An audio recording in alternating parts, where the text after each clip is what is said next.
She had $9.47 in her bank account when she made the decision that would make her a millionaire. But here's the shocking part. She didn't know the old woman shivering in the rain was a billionaire's mother.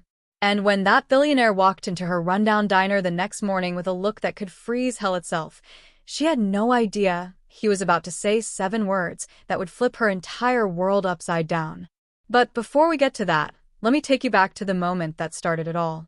The moment when a broke, exhausted waitress had to choose between walking past someone in need or losing everything to help a complete stranger. What she chose and what happened next will leave you speechless. This is a true story about how one umbrella in the rain changed 2 lives forever. And I promise you, you've never heard anything like it. Welcome to the story room. While you are here, please hit the subscribe button and comment your view on the story and where you're watching from. Let's go back to that rainy Tuesday night in Chicago. Sarah Mitchell was counting pennies when it happened. Literally counting pennies. She had $9.47 in her bank account, a daughter who needed new shoes, and an eviction notice that gave her exactly 7 days to come up with $1,200. It was a cold Tuesday night in Chicago, and the rain was coming down so hard you could barely see across the street. Sarah Mitchell was tired. Not just the kind of tired you feel after a long day, but the deep, bone-aching exhaustion that comes from working 2 jobs and raising a 4-year-old daughter all by yourself. She'd been on her feet for 11 hours at Rose's Diner, serving coffee and burgers to people who barely looked at her when they ordered. The clock on the wall said 10:45 p.m. 15 more minutes until closing. Sarah wiped down the counter for what felt like the 100th time that night, her mind already on the walk home, the 3 flights of stairs to her tiny apartment, and her daughter Lily sleeping at the neighbor's place. That's when she saw her through the rain-streaked window. An old woman sat in a wheelchair right outside the diner, completely drenched. The rain was pouring down on her white hair, running down her face, soaking through her expensive-looking coat. She wasn't moving, just sitting there like she'd given up. Sarah didn't think. She just moved. She pushed through the door into the storm, the cold rain hitting her like a wall. "Ma'am," she shouted over the thunder. "Ma'am, what are you doing out here?" The woman looked up slowly. Her face was pale, her lips almost blue from the cold, but her eyes were aware.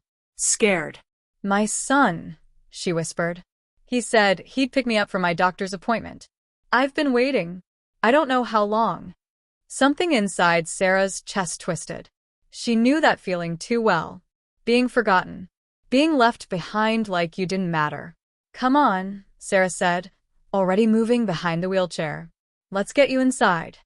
The wheels were stuck on a crack in the sidewalk.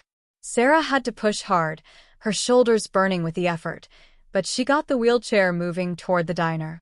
Inside, Sarah wheeled the woman to the warmest spot in the restaurant, right next to the old radiator that clanked and hissed.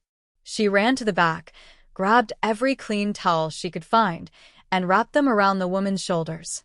"Thank you," the woman said, her whole body shaking. "You don't have to do this." "Yes, I do," Sarah said simply. She looked at the woman properly now. She had to be in her 70s, maybe older. Even soaking wet, you could tell her clothes were expensive. Real pearls in her ears. A cashmere sweater that probably cost more than Sarah made in a month. "What's your name?" Sarah asked gently. "Dorothy. But everyone calls me. I'm Sarah. Nice to meet you. Are you hungry?" Tears filled the old woman's eyes. "I don't want to be any trouble." "You're not trouble," Sarah said firmly. "Hold on." She went behind the counter and ladled soup into a bowl. The good chicken noodle soup they made fresh every morning. She added buttered toast and a cup of hot tea, brought it all over to the table. "Here," she said. "Eat this. It'll warm you up." Stared at the food like Sarah had given her something precious. Her hands shook as she lifted the spoon to her lips. "Oh," she breathed. "Oh, this is wonderful." Sarah sat down across from her. She should be cleaning up, getting ready to leave. But something kept her in that seat. "Tell me about your son," Sarah said quietly. Dot's expression changed. "Richard," she said. "He's very successful. Very busy. He owns Richardson Technologies, one of the biggest tech companies in the Midwest." She took another sip of soup. He's a good boy. He just forgets sometimes. About me.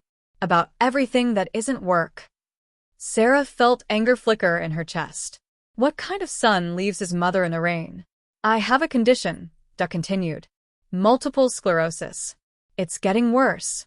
I need help getting to my treatments twice a week. Today was supposed to be Richard's turn to take me, but she gestured at herself, sitting there soaked and alone. I'm sorry, Sarah said. Don't be. He's like his father was. Work, work, work, until there's nothing else left. That set down her spoon. Tell me about you. You must have family waiting at home. Sarah smiled, but it was tired. Just my daughter, Lily. She's 4. Staying with my neighbor tonight while I work. 4 years old. Repeated, her face softening. That's a beautiful age. Yeah. She asked me this morning why clouds are white and not pink. Took me 20 minutes to explain, and I'm still not sure she believed me. Dot laughed. Actually laughed. Children ask the questions we forget to ask. They talked for another hour. About Lily's love of drawing.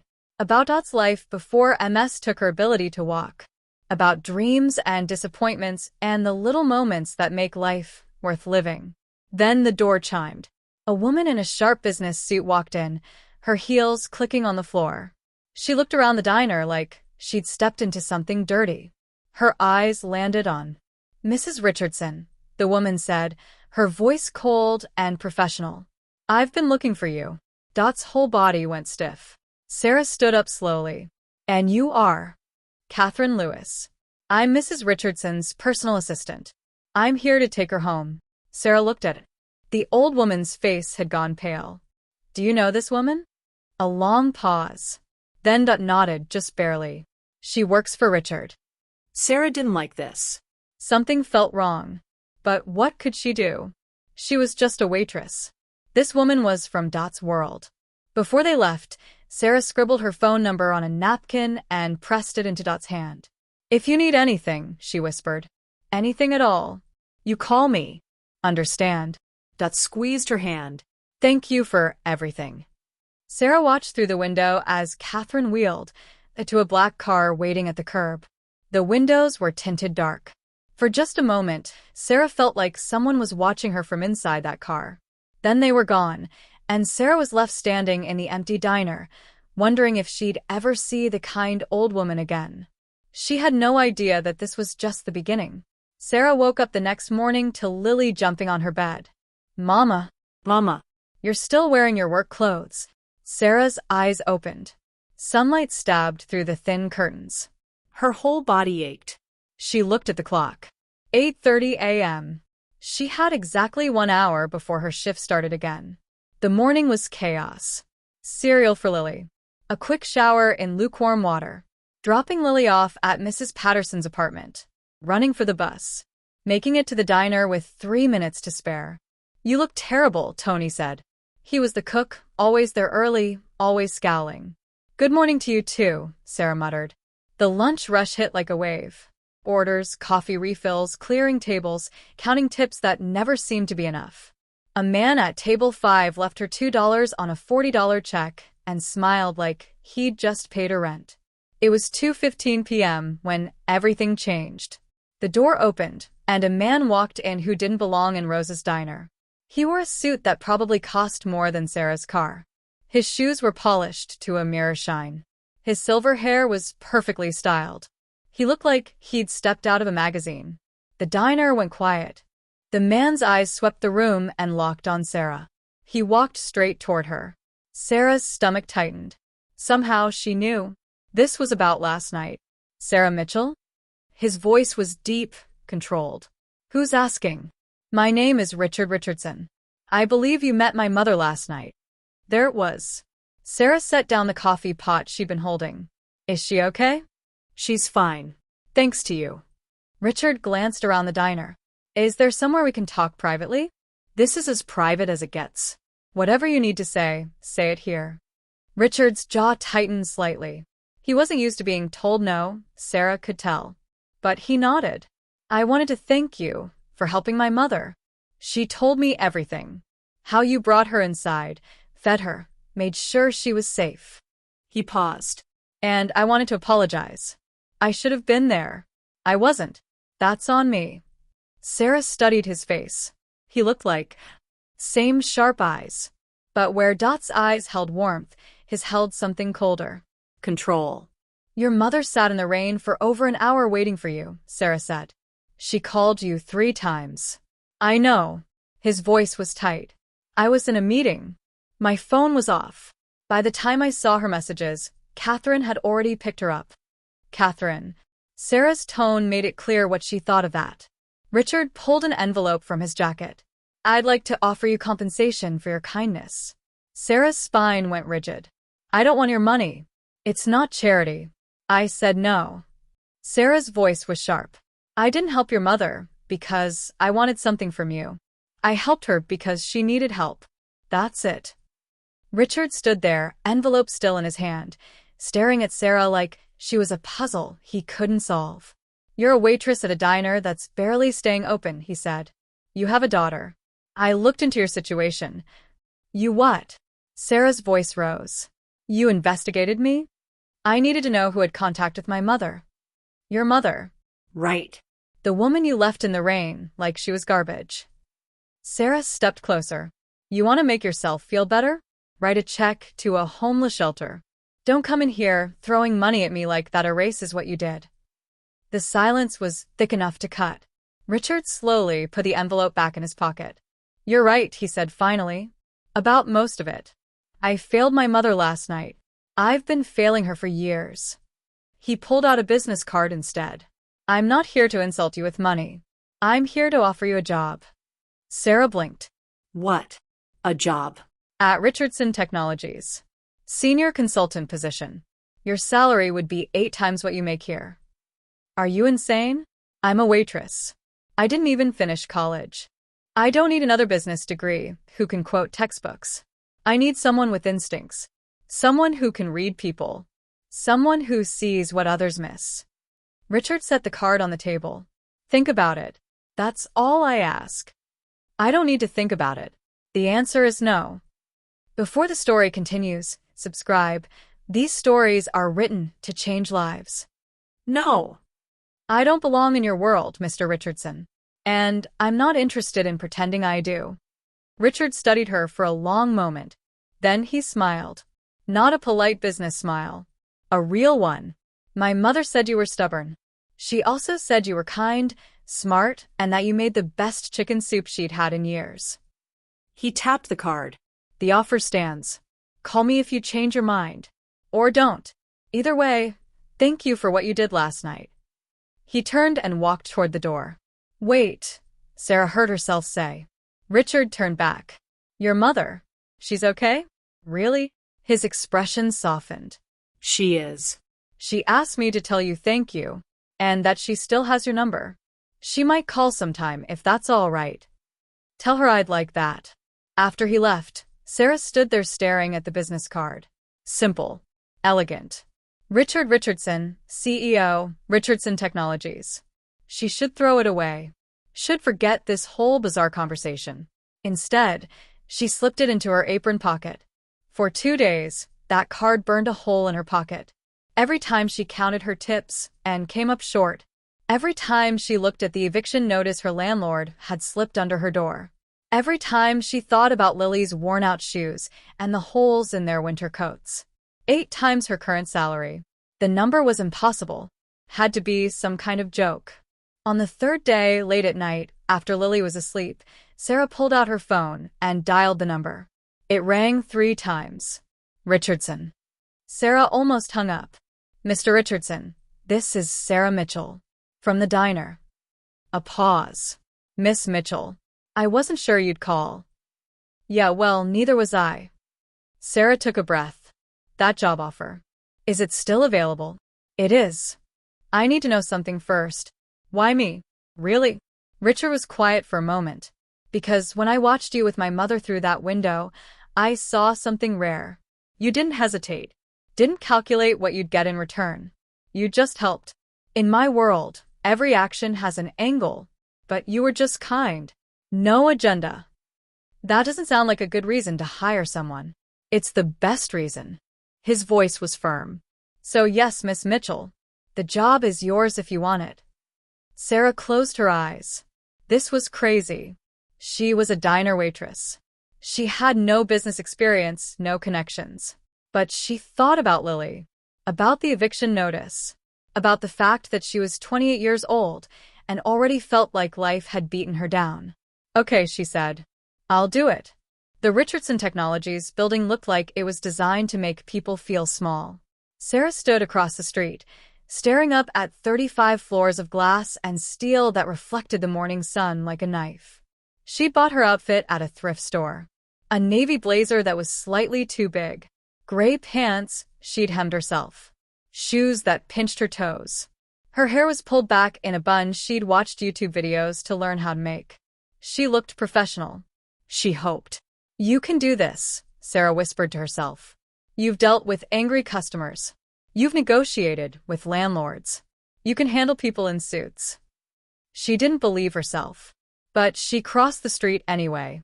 The first week was a nightmare. People stared at her in the hallways. Whispered when she walked past. She heard the rumors. The waitress. The charity case. Richard's guilt project. But Sarah had a job to do. And she was going to do it well. 2 weeks in, she got her first real assignment. Richardson Technologies was planning to acquire a manufacturing company called Sterling Industries. The proposal, written by the Chief Financial Officer Harold Brennan, recommended cutting 60% of Sterling's workforce. 1,200 people would lose their jobs. Sarah read the proposal 3 times. It was all numbers and profit margins. Not once did it mention that those numbers represented real people with real families. She thought about the diner. About watching coworkers get fired when business was slow. About the look in their eyes when they realized they couldn't pay rent. Sarah pulled out a notebook and started taking notes. Not about the numbers. About the people behind them. The meeting was on a Thursday. Sarah walked into the conference room and felt every eye turn to her. The temperature seemed to drop 10 degrees. Harold Brennan sat at the far end of the table. He was in his 60s, silver-haired, with a face that looked like he'd never smiled in his life. When he saw Sarah, his expression turned to barely concealed disgust. You must be our new consultant, he said. The way he said consultant made it sound like an insult. Sarah Mitchell, she said, sitting down. You must be Harold Brennan. That's Mr. Brennan to you. Then it's Miss Mitchell to you. Sarah smiled. It wasn't friendly. Harold's face turned red. Richard walked in before he could respond. Let's begin, Richard said. Harold, walk us through the Sterling proposal. Harold stood and presented for 20 minutes. Charts. Graphs. Projections. Everything about cutting costs and maximizing shareholder value. Not one word about the people who'd lose their jobs. When he finished, he looked around the table with satisfaction. Any questions? Sarah raised her hand. I have one. Everyone turned to stare at her. Go ahead, Miss Mitchell, Richard said. Sarah stood up. Her hands wanted to shake. She didn't let them. Mr. Brennan, your proposal saves $60 million by cutting 1,200 workers. But you haven't accounted for the cost of losing skilled employees. Or the lawsuits when this hits the news. Or the fact that most of these workers have been there for over a decade and their knowledge can't be replaced. Harold's smile was condescending. And you've determined this how? By reading people? By reading your own data, Sarah said. And by understanding something you seem to have forgotten. Companies aren't just numbers. They're made of people.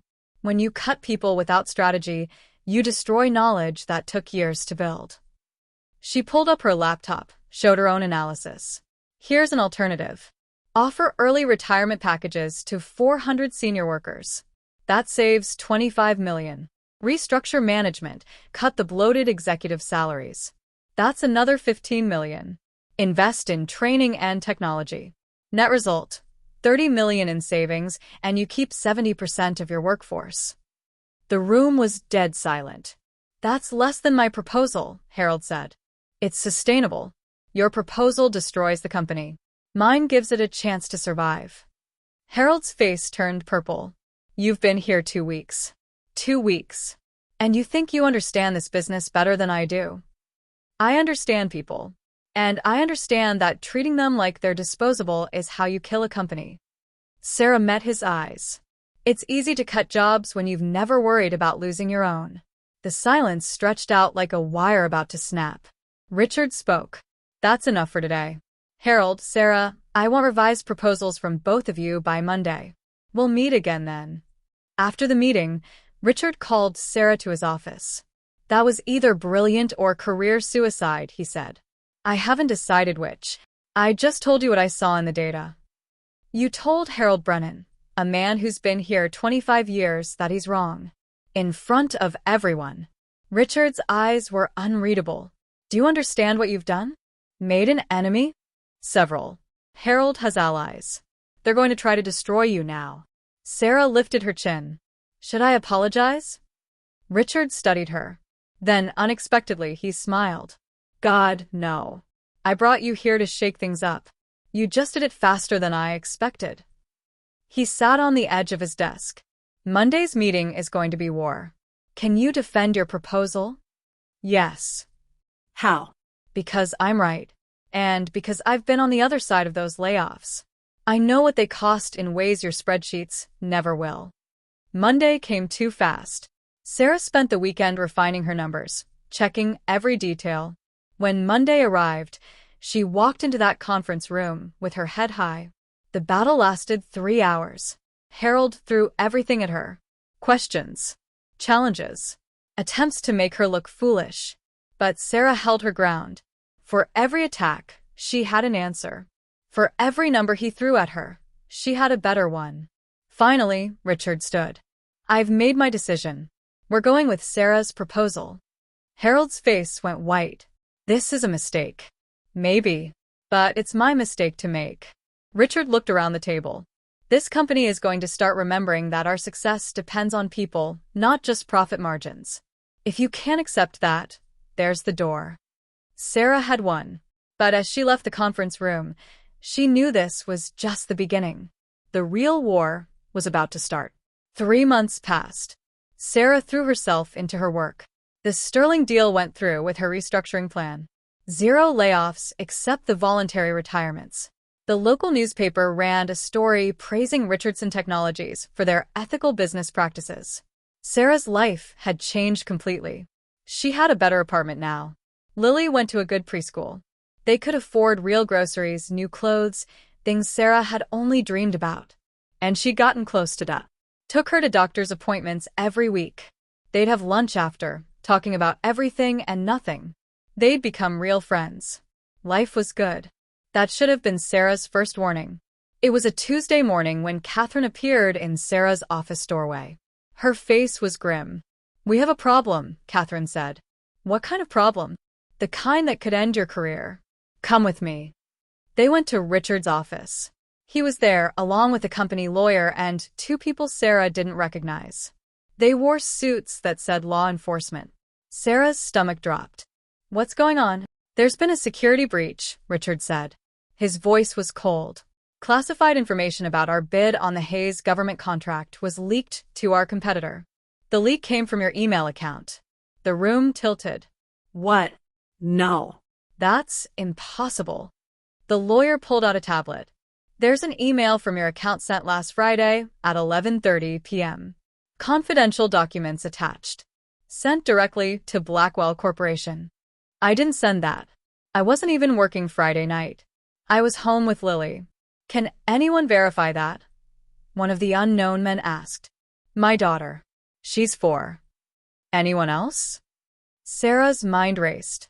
No. She was asleep. I was on my laptop, but I was working on something else entirely. We check your laptop, the lawyer said quietly. The logs show you accessed those files at 11:27 p.m. Friday. That's impossible. Someone hacked my account. Someone framed me. Catherine's voice was careful. Or you sent the files and are now claiming you were hacked. Why would I do that? What would I possibly gain? Blackwell Corporation has connections to board members who opposed your hiring, the lawyer said. They could have offered you money. This is insane. Sarah looked at Richard. His face was unreadable. You can't actually think I'd do this. The board is meeting in 1 hour, Richard said. They're calling for your immediate termination. Based on what? Someone using my password. Based on the fact that you're the easy target, Catherine said. Her voice wasn't cruel, just honest. You've been here 3 months. You don't have years of loyalty to fall back on. And Trevor Walsh has been pushing this narrative hard. Trevor. Sarah remembered him. Senior vice president. The one who'd wanted her position. So Trevor framed me, and now I'm taking the fall. That's the theory, the lawyer said. But we need proof. And we have 50 minutes before the board meeting. Sarah felt her knees go weak. So what do I do? Richard finally spoke. I need you to tell me the truth right now. Did you send those files? The question hurt more than Sarah expected. After everything. After she'd proven herself. No, Sarah said. I swear to you I didn't do this. Richard looked at her for a long moment. Then we find proof. But 50 minutes wasn't enough. The board meeting was brutal. They had evidence. They had timestamps. They had her account information. Sarah had nothing but her word. Miss Mitchell, the board chairman said, you stand accused of corporate espionage. What do you have to say? I didn't do it. I was set up. By whom? I don't know yet. But give me 72 hours and I'll find out. Harold Brennan, who'd hated Sarah since day one, actually laughed. You expect us to wait while you make up evidence. I expect you to follow due process, Sarah shot back. Which means not firing someone without a real investigation. The chairman looked at Richard. What do you recommend? Richard was quiet. Then, give her 3 days. If she can prove she was framed, we investigate further. If she can't, he didn't finish. 72 hours, the chairman said. Prove your innocence or you're done. Sarah had 3 days to save her career. She called the one person she knew could help. Danny Foster, a young IT specialist who'd been kind to her since day one. Danny, I need your help. I heard what happened. Sarah, I'm sorry. Don't be sorry. Help me prove I didn't do this. Silence. They'll fire me too if they catch us. I know. And I can't ask you to. I'm in, Danny said.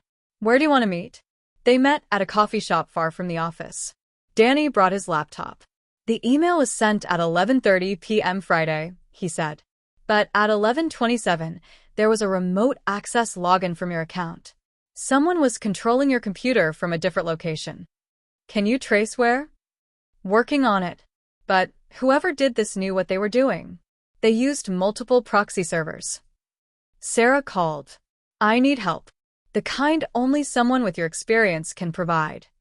Dad had been a forensic accountant before MS forced her to retire. She'd spent 30 years catching corporate fraud. Tell me everything, it said. For the next 2 days, Sarah barely slept. Danny traced IP addresses. Dug through financial records. Sarah connected the pieces. And slowly, the truth emerged. Trevor Walsh had sold company secrets to Blackwell Corporation for $3 million. He'd used Sarah's credentials to frame her. The money trail led through shell companies in the Cayman Islands. They had him. On Thursday morning, Sarah walked into that boardroom with evidence in hand. Danny and Dot were with her. Members of the board, Sarah said. I didn't leak those files. But I know who did. And I can prove it. She laid it all out. The remote access logs. The financial transfers. The encrypted emails between Trevor and Blackwell. Trevor's face went pale. This is fabricated, he said weakly.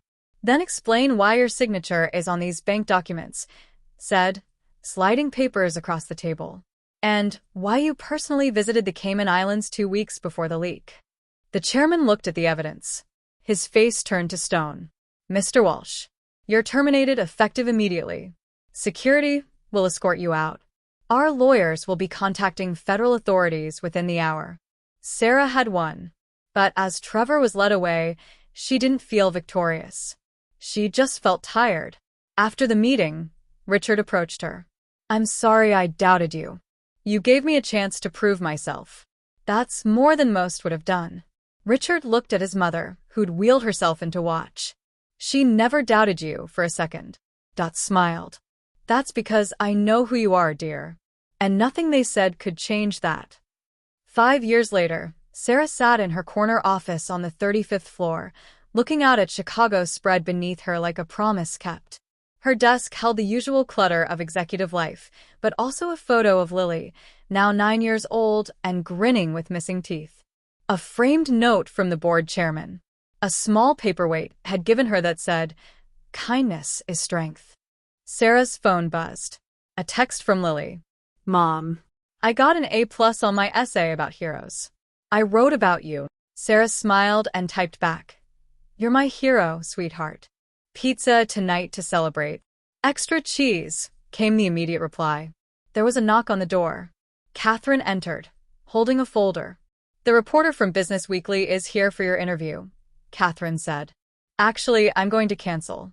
Catherine raised an eyebrow. You're canceling Business Weekly?